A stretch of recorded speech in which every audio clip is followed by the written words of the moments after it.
Hello everyone.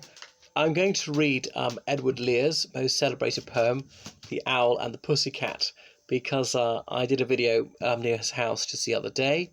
So he is a very popular nonsense poet of the late 19th century, though they are proper words he uses. They're sometimes nonsense poems with just neologisms, and well, there are scat in a sense. You wouldn't find them in the dictionary even now. But how about this as a joyous and delightfully silly little poem? I'll read it with gaiety. The Owl and the Pussycat by Edward Lear. The Owl and the Pussycat went to sea in a beautiful pea-green boat. They took some honey and plenty of money wrapped up in a £5 note. The Owl looked up to the stars above and sang to a small guitar, "Oh pussy, oh pussy, oh pussy, my love, what a beautiful pussy you are, what a beautiful pussy you are." Pussy said to the Owl, "You elegant fowl, how charmingly sweet you sing. Oh, let us be married, too long have we tarried. But what shall we do for a ring?" They sailed away for a year and a day to the land where the bong tree grows. And there in a wood the piggy-wig stood with a ring at the end of his nose with a ring at the end of his nose. "Dear pig, are you willing to sell for 1 shilling your ring?" said the piggy. "I will." So they took it away and were married next day by the turkey who lives on the hill. They dined on mince and slices of quince, which they ate with a runcible spoon. And hand in hand, on the edge of the sand, they danced by the light of the moon, they danced by the light of the moon.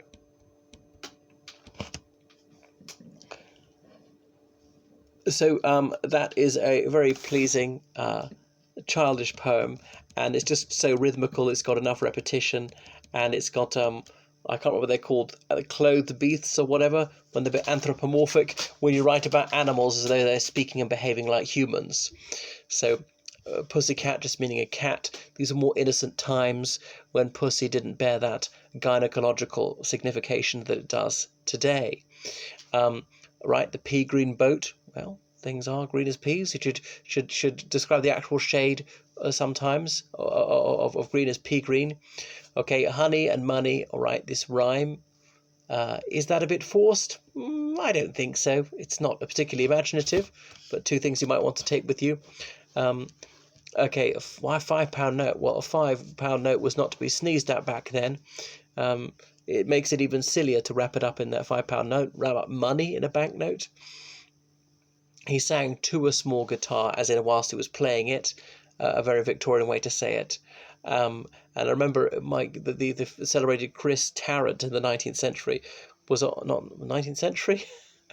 Was in the 1990s on Valentine's Day, I think it was, waking up when I was a schoolboy, hearing him saying, "Well, here's a romantic poem for Valentine's Day," and he read that bit, "Oh pussy, oh pussy, oh pussy, my love, what a beautiful pussy you are, what a beautiful pussy you are," because it's just a trifle risque, because it's a double entendre, so a ribald poem these days as it is.